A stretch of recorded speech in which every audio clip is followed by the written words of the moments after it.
மதிக்காதவர் வீட்டு வாசலை மிதிக்காமல் இருப்பதே கோடி பெறும்.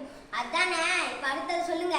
உன்னீர் உன்னீர் என்று உபசரியார் தம்மனையில் உண்ணாமை கோடி பெறும்.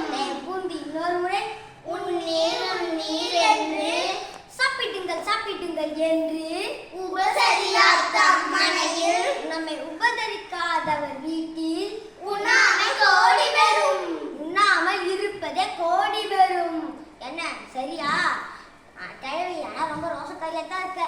நான் நம்பைத்தான் சொன்னேன்.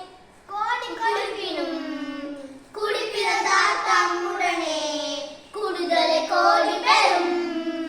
கோடி கொடுத்தாச்சு நல்லவங்களோட மட்டும் நட்பு வச்சா கோடி பெறும். கோடான கோடி கொடுப்பினும் தன்னுடைய நாக்கோடாமை கோடி பெறும். கோடான கோடி கொடுப்பினும் தன்னுடைய நாக்கோடாமை கோடி பெறும். எத்தனை கோடி கொடுத்தாலும் வாக்கு மாறா நாக்கு அது கோடி பெறும் கோடி பெறும். மரியாதை